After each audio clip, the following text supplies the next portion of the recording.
अच्छा, तो वेक्टर्स हमने स्टार्ट कर लिए थे कल, उनके टाइप्स हमने पढ़ लिए। ओके, हमने यूनिट वेक्टर देख लिया था, different unit vector different directions में उनका मैग्नीट्यूड क्या होता है, उनकी इम्पोर्टेंस क्या होती है। तो अगर आपको कोई पूछेगा what is the importance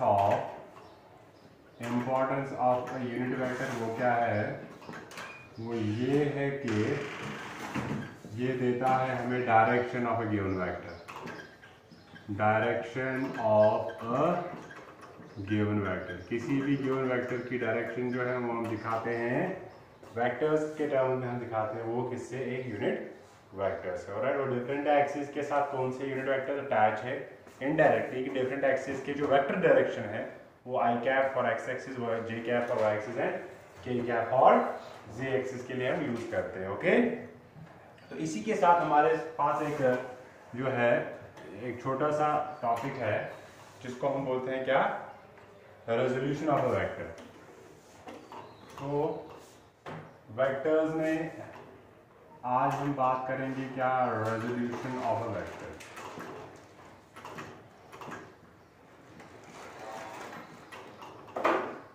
resolution of a vector देखेंगे, उसके बाद एडिशन सब्ट्रैक्शन की बात करेंगे। छोटा सा टॉपिक है। मान लो हमारे पास एक कार्टेशियन कोऑर्डिनेट सिस्टम है, 2 डायमेंशन प्लेन की बात करेंगे, एक्स एक्सिस ये है हमारे पास, वाई एक्सिस, इसके अंदर एक वेक्टर है ऐसा, ये वेक्टर का नाम है मान लो ए वेक्टर। ओके, और ये ए वेक्टर जो है ये बना रहा है एक्सिस के साथ एंगल थीटा, तो वाई के साथ 90 माइनस थीटा होगा इसकी। रेजोल्यूशन की पहले डेफिनेशन क्या है, ये अगर हम इस वेक्टर को देखेंगे, पहले वेक्टर्स भूल जाएंगे, अगर हम सिंपल मैथमेटिक्स में देखेंगे कि ये लाइन जो इधर से जा रही है, मान लो आप इस पॉइंट के पास गए हैं, इसके कोऑर्डिनेट्स है मान लो एक्स एंड वाई, इसका मतलब 2 डायमेंशन में इसका मतलब ये है कि आप एक्स डिस्टेंस अलोंग इधर चलोगे इतना वैल्यू, फिर परपेंडिकुलर चलोगे इतना वैल्यू, आप पहुंच जाओगे इस पॉइंट पे। मतलब ये डिस्टेंस ट्रेवल करने के लिए अगर आप देखोगे दो रास्ते जो है, एक्स एक्सिस के अलाउंग और वाई एक्सिस के अलाउंग। एक्स एक्सिस के अलाउंग कितना है, वाई एक्सिस के अलाउंग कितना है, तो टोटल बन जाता है इतना। It is not like this कि ये भी इधर से भी उतना ही चलना पड़ेगा, इधर से भी उतना ही चलना पड़ेगा, ये भी उतना ही होगा, नहीं, ये वैल्यू जो है ये डिफरेंट होते हैं डिफरेंट एक्सिस के along. That is how you reach this point here, that is point B. Okay, same चीज है जैसे हमने इसके दो कोऑर्डिनेट्स देखे कि अगर हम इस लाइन का जो है कितना चलना पड़ेगा एक्स एक्सिस के along, that value is X, कितना चलना पड़ेगा वाई एक्सिस के along, that value is Y. तो ये जो इसके दो कोऑर्डिनेट्स हमने बोले हैं वेक्टर के फॉर्म्स में, यही होते हैं इसके कंपोनेंट्स। हम बोलते हैं कि रेजोल्यूशन का मतलब होता है simply to break down a vector, to break down a vector into its different components,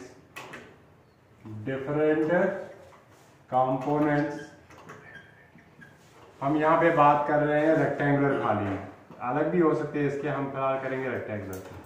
into its different components along different axes, ये जो हमारे पास डिफरेंट एक्सिस है, इनके अलोंग एक वेक्टर को ब्रेक डाउन करना कि इस वेक्टर का क्या इफेक्ट है अलोंग एक्स एक्सिस और अलोंग वाई एक्सिस। ऑलराइट, मान लो कैसे पता चलेगा आपको ये इफेक्ट, मैंने एक ऑब्जेक्ट रखा है नीचे, ओके, तो मैंने इसके ऊपर एक थोड़ा सा हैवी है, मैंने इसको एक रस्सी से बांधा है, तो अब मैं इस रस्सी को खींच रहा हूँ। आप देखोगे ये ऑब्जेक्ट थोड़ा आगे जो है स्लाइड भी कर रहा है और थोड़ा सा लिफ्ट भी हो जाएगा अगर आप थोड़ा जोर लगाओगे। तो ये अगर आपने ऊपर लगाया जोर तो ये सीधा ऊपर जाएगा, अगर आपने आगे लगाया जोर तो आगे जाएगा, अगर आप बीच में लगाओगे तो इसमें दोनों इफेक्ट्स होंगे, ये थोड़ा इसको ऊपर भी ले जाएगा, थोड़ा इसको आगे भी ले जाएगा। तो मतलब ये जो फोर्स आप अप्लाई कर रहे हो कि इसको ये ब्रेक डाउन हो रहा है, some in the vertical direction, some in the horizontal direction. यही जो कंपोनेंट्स है इसके, रेक्टेंगुलर मतलब हो गया कि जब ये आपस में 90 डिग्री पे होंगे। ओके, तो यही जो कंपोनेंट्स, यही जो हिस्से है, इन हिस्सों में इस वेक्टर को डिवाइड करना, इसको हम बोलते हैं resolution of a vector. Okay, mathematics अगर आप में से किसी ने पढ़ा है तो मैथमेटिक्स में आप देखते हो कि इमेज ऑफ अ लाइन, तो अगर आप मान लो कि इस लाइन की इमेज है, किसी पॉइंट की इमेज क्या होती है, उस पॉइंट को ड्रा करो उस एक्सिस के ऊपर वर्टिकली डाउनवर्ड्स या स्ट्रेट परपेंडिकुलर। तो अगर आप इन सारे पॉइंट्स को प्लॉट करोगे नीचे वाले डायरेक्शन में, तो मिनिमम यहां से स्टार्ट करेंगे मैक्सिमम यहां तक, तो इस लाइन की जो इमेज है वो बनेगी ये वाली लेंथ। ओके, इसी तरह आप इस लाइन की इमेज ड्रॉ करोगे किस एक्सिस पे, वाई एक्सिस पे, तो वो बन जाएगी ये वाली लेंथ। मैथमेटिक्स में हम ऐसे बोलते हैं कि ये लाइन को आप ब्रेक डाउन करो इसके इमेज में ऑन द रेस्पेक्टिव एक्सिस, वही बन जाते हैं इस वेक्टर के कंपोनेंट्स।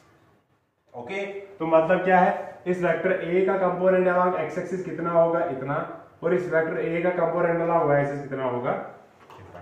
तो सिंपली ये अगर रेजोल्यूशन देखेंगे और कंपोनेंट्स देखेंगे, कंपोनेंट क्या होता है कि इस वेक्टर का कितना इफेक्ट है डिफरेंट एक्सिस के अलावा। जैसे मैंने आपको बताया, फोर्स आप ऊपर लगाओगे तो सारा इफेक्ट ऊपर की तरफ, फोर्स आगे लगाओगे सारा इफेक्ट आगे की तरफ, फोर्स एंगल पे लगाओगे थोड़ा ऊपर की तरफ थोड़ा आगे की तरफ। अब ये ब्रेक डाउन हो रहा है दो हिस्सों में, ये ब्रेक डाउन होना कहते हैं इसको रेजोल्यूशन। और ये जो इसके अलग अलग हिस्से आ गए, ऊपर थोड़ा इधर थोड़ा, इनको हम बोलते हैं कंपोनेंट्स ऑफ अ वेक्टर। क्या बोलते हैं इनको, components of a vector. And since these are 90 degree inclined to each other, they are called as rectangular components. Okay, तो ये रेक्टेंगुलर कंपोनेंट जो है, ये रेक्टेंगुलर कंपोनेंट्स को हम क्या कहते हैं, इनको हम इनका वैल्यू कैसे फाइंड करते हैं। ओके, वो हम देखेंगे यहाँ पे। मान लो हमारे पास एक कार्टेशियन कोऑर्डिनेट सिस्टम है, एक्स एक्सिस, ये है वाई एक्सिस, एक वेक्टर बनाया हमने इधर, ये है वेक्टर ए। ओके, इस ए वेक्टर का जो कंपोनेंट है अलोंग एक्स एक्सिस होगा, वो यहां से सीधा वर्टिकल डायरेक्शन बनाना है जहां तक ये पहुंचेगा, ये इसका है हॉरिजॉन्टल कंपोनेंट। अब ये एक्स एक्सिस के अलोंग इसको रखेंगे ए एक्स, नाम रखेंगे इसका, क्योंकि ये ए एक्स इसके लेंथ के बराबर नहीं होगा।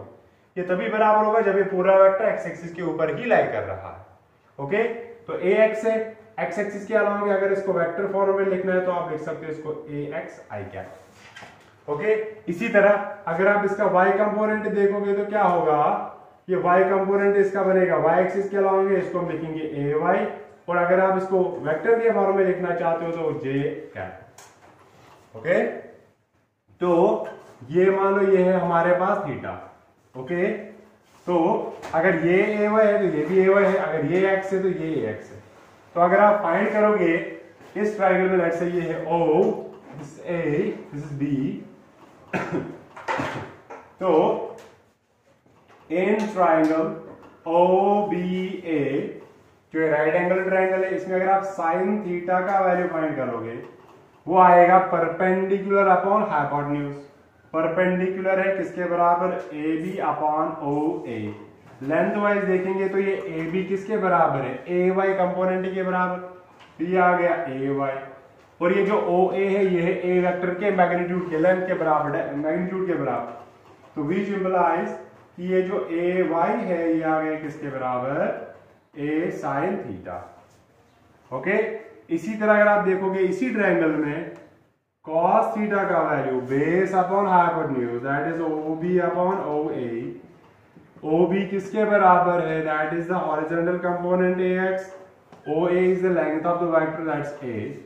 तो ए एक्स जो है ये बनेगा किसके बराबर, ए cos ऑफ, ये आपके पास बन गया इसका component along X axis, component along Y axis. Alright, तो अगर आप वेक्टर्स में इसको मल्टीप्लाई करोगे आई कैप और जे कैप, तो ये जो वेक्टर है कौन सा वाला वेक्टर, ये ए वेक्टर है, इसका इफेक्ट थोड़ा इधर है थोड़ा इधर, इधर कितना है a इंटू कॉस थीटा, इधर कितना है a इंटू साइन थीटा।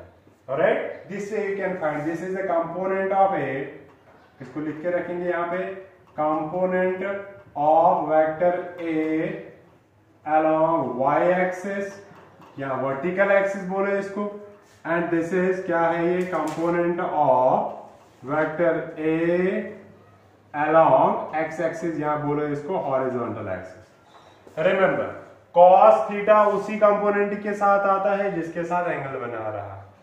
अगर ये एंगल इधर दिया होगा, बाय चांस आपको कभी दिया होगा कि ये वाला एंगल दिया हुआ है, पहले आप ये कर लो, अगर ये 30 है तो ये 60 है, तो आप डायरेक्ट यही कर सकते हो। अगर नहीं, अगर यही वाला एंगल फाइंड करना, इसी के टर्म से फाइंड करना, तो फिर ये बनेगा cos और ये वाला कंपोनेंट बनेगा sin। जिसके साथ एंगल, जिस एक्सिस के साथ एंगल बना रहा है उस डायरेक्शन में जो कंपोनेंट आता है वो आता है कौन सा, कोसाइन वाला कंपोनेंट। ओके, तो ये हमारे पास रेजोल्यूशन ऑफ वेक्टर है और इसके दो कंपोनेंट जो आते हैं along different axis. And remember these two axis, ये हमारे पास, इनको हम बोलते हैं रेक्टेंगुलर कंपोनेंट्स, क्योंकि ये आपस में क्या है, परपेंडिकुलर है। और एक चीज यहाँ पे आप नोटिस करोगे, मान लो ये है इक्वेशन नंबर फर्स्ट, ये इक्वेशन नंबर सेकंड। ओके, ये आपने पाइथागोरस थ्योरम में भी पढ़ा है, पर थोड़ा सा इधर देख लो। इनको स्क्वायर करके ऐड करेंगे, ये बनेगा, पहले ax स्क्वायर लिखेंगे प्लस ay स्क्वायर लिखेंगे, स्क्वायरिंग करके ऐड करेंगे इन दोनों इक्वेशंस को। इसका स्क्वायर करेंगे, ये बनेगा a square cos square theta plus इसका स्क्वायर ऐड करेंगे, ये बनेगा a square sin square theta. इन दोनों में से a स्क्वायर कॉमन निकालो, ये बन गया cos square theta plus sin square theta.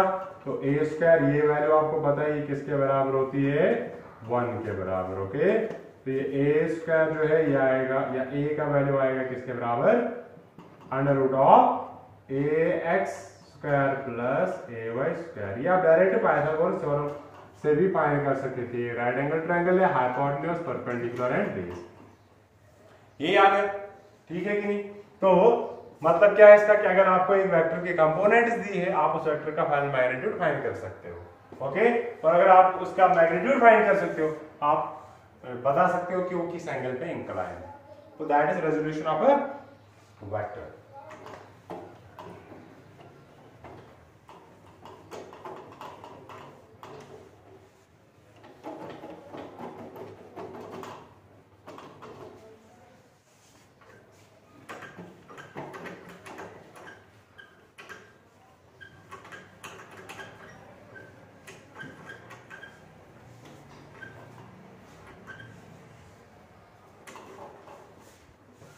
इसके बाद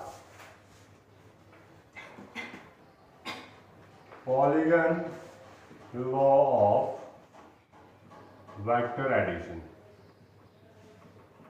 वेक्टर एडिशन देखेंगे हम। इसमें एक स्टेटमेंट है पॉलीगन लॉ। पॉलीगन ये मल्टी साइडेड क्लोज फिगर होती है। ओके, तो ये लॉ क्या कहती है, सिंपल अंडरस्टैंड करना है इसको, कि अगर आपके पास बहुत सारे वेक्टर्स है, ओके, तो आपको मैंने बताया था वेक्टर की ज्योमेट्रिकल रिप्रेजेंटेशन है एक एरो है। ओके, तो अगर आपके पास बहुत सारे वेक्टर्स हैं, vector A, vector B, vector C, vector D and so on. Okay, तो अगर आप इन वेक्टर्स की एक पर्टिकुलर डायरेक्शन होती है, पर्टिकुलर एक क्या कहते हैं इसको, पर्टिकुलर मैग्नीट्यूड होता है, तो इससे पहले कि पॉलीगन लॉ पढ़े आपको पता होना चाहिए transportation of a vector. Transportation of a vector, transportation of a vector का मतलब क्या होता है कि आप क्या करोगे, without changing the direction and magnitude, a vector can be transported, a vector can be shifted to any place in the universe, shifted to any place। मगर ना तो इसने डायरेक्शन चेंज करनी है, ना इसका मैग्नीट्यूड चेंज करना। मतलब एक वेक्टर इधर जा रहा है, इसको ऐसे उठा लो, पैरेलल उठा लो, कहीं भी ले जाओ, तो ये वेक्टर जो है हमेशा क्या रहेगा, ये सेम ही वेक्टर रहेगा, इसमें कोई चेंज नहीं होगी। ओके, तो इसको हम बोलते हैं क्या, ट्रांसपोर्टेशन ऑफ अ वेक्टर। तो यही ट्रांसपोर्टेशन का कॉन्सेप्ट हम यूज कर रहे हैं किस केस में, पॉलीगन लॉ वेक्टर में। मान लो आपके पास बहुत सारे वेक्टर्स हैं, एक वेक्टर है आपके पास ए वेक्टर, दूसरा वेक्टर है आपके पास बी वेक्टर, तीसरा वेक्टर है आपके पास सी वेक्टर, चौथा वेक्टर है आपके पास डी वेक्टर। तो आपने क्या करना है, इनका एडिशन रिप्रेजेंट करना है। जियोमेट्रिकली कैसे रिप्रेजेंट करोगे, तो पॉलीगन लॉ क्या कहती है, और इसका रिजल्टेंट बता देती है आगे डिफरेंट फॉर्म्स में। तो आप ये कह रही है कि इन सारे वेक्टर्स को अगर आप असेंबल कर सकते हो बाय द, रिप्रेजेंट कर सकते हो bye the different sides of a polygon. Like देखो कैसे, ये वेक्टर लिया मैंने ए वेक्टर, ऐसे इसको ऐसे ही ट्रांसफर करके इसके साथ जोड़ दिया, ये बन गया B vector without changing direction and magnitude. फिर सी वेक्टर को ऐसे ही पैरेलल आया, इसके साथ जोड़ दिया, ये बन गया सी वेक्टर। फिर डी वेक्टर को ऐसे ही पैरेलल आया, इधर रख दिया, तो ये बन गया हमारे पास D vector. If you can arrange the different vectors by the different sides of a polygon, then the closing side in the opposite sense of direction gives the resultant of these vectors. ये सारे vectors same distance of direction. इसका statement क्या है कि if you can arrange different vectors in such a way that their order of direction is same and they form the different sides of a polygon, then the closing side, जो last वाला जिससे polygon complete होगी, closing side in opposite sense of direction gives the resultant of all these vectors. तो ये जो r बन गया यहाँ पे r वेक्टर जो है हमारे पास, ये r वेक्टर जो है ये किसके बराबर होगा? ये सिंपली होगा resultant of a vector plus b vector plus c vector plus d vector. इन सब का क्या होगा? रिजल्टेंट होगा। ये सिंपल स्टेटमेंट है इस पॉलीगन लॉ का कि different vectors are represented by the different sides of a closed polygon या polygon, then the closing side of the polygon whose direction is opposite to the other sides gives the resultant of all these. And remember ये जो different vectors आपने arrange कर रहे हैं, ये इस तरह arrange कर रहे हैं कि जहां पे एक का हेड खत्म होता है वहां से दूसरे की टेल शुरू होती है, फिर इसका हेड खत्म इसकी टेल, इसका हेड खत्म इसकी टेल एंड सो ऑन। जो लास्ट वाले का head and tail opposite direction में ज्वाइन करना है वो आपको देगा क्या? रिजल्टेंट। ओके, ये है पॉलीगन लॉ का स्टेटमेंट। और इसी पॉलीगन लॉ पे बेस्ड अगर आप बाई चांस मान लो आपके पास क्या होगा कि आपके पास वेक्टर्स ऐसे हैं 1 2 3 4 5, आप बताएंगे आपको कि पूछेंगे कि बता इसका रिजल्टेंट क्या है इन सब का, तो रिजल्टेंट होता है the vector joining the tail of the first vector to the head of the last vector. मान लो जहां जैसे यहाँ पे 4 थे 1 2 3 4, the tail of the first vector and the head of the last opposite direction में ज्वाइन करोगे, जितनी उसकी लेंथ उतना इन सबका रिजल्टेंट होगा। मतलब रिजल्टेंट का ये कि जो ये सारे काम करेंगे इफेक्टिवली उन सबका इक्विवेलेंट काम करेगा ये वाला वेक्टर। ओके, तो अगर आप इस वाले फिगर में देखोगे पहला वेक्टर है ये, दूसरा तीसरा चौथा और लास्ट वाला, लास्ट पहले वाले के वेक्टर के टेल से लास्ट वाले के हेड तक ये एक ही पॉइंट पे, अब ये कोइंसाइड कर रहे हैं यहाँ पे। टेल ऑफ फर्स्ट वेक्टर जो है कोइंसाइड्स विद क्या कर रही है? Coincides with head of last vector, head of last vector. तो अगर ऐसा होता है तो रिजल्टेंट का वैल्यू जो है वो कितना आ जाएगा? Resultant will be equal to 0 vector. तो इस केस में रिजल्टेंट का वैल्यू कितना आ जाएगा? 0। तो सिंपल याद रखना है आपने कि अगर सेम डायरेक्शन में सारे वेक्टर्स एक क्लोज्ड फिगर बना रहे हैं तो resultant is 0। Okay, otherwise the resultant is the last side which starts from the tail of first one to the head of last. बाकियों का अलग है, बाकी स्टार्ट हो रहे हैं जहां पे इसका हेड खत्म वहां पे दूसरे की टेल शुरू। The second starts at the head of the first, third starts at the head of the second, fourth starts at the head of the third, but the closing side starts from the tail of this vector the head of this vector। alright, तो ऐसे vectors को जिनका ये starting point same है इनको हम बोलते हैं को इनिशियल वेक्टर्स। ये बताना जरूरी नहीं है इसीलिए मैंने इसको स्किप कर दिया कि ऑब्वियसली पता चल जाता है। को इनिशियल वेक्टर्स होते हैं जिनका क्या होगा? इनिशियल पॉइंट सेम होगा, इनिशियल पॉइंट सेम। और अगर ये एक ही जगह खत्म हो रहे हैं तो ये को टर्मिनस वेक्टर्स भी हो सकते हैं। को टर्मिनस वेक्टर्स, को टर्मिनस वेक्टर्स कौन से वेक्टर्स हो गए? फाइनल पॉइंट सेम है इनका, फाइनल पॉइंट इज सेम। अगर यहाँ पे देखोगे को इनिशियल वेक्टर कौन कौन सा है? R vector and A vector जो है ये आपस में को इनिशियल है, और R vector and D vector जो है ये क्या है? को टर्मिनस वेक्टर्स है। इसी के साथ जनरल नॉलेज के लिए याद रख लो। तो दैट्स अबाउट पॉलीगन लॉ। तो इसका जो डे टू डे लाइफ में आप जो देखोगे प्रैक्टिकल न्यूमेरिकल कैलकुलेशन करने के लिए पॉलीगन लॉ के दो फॉर्म्स है, एक ट्रायंगल है एक पैरेललोग्राम लॉ, और नेक्स्ट लेक्चर में देखेंगे।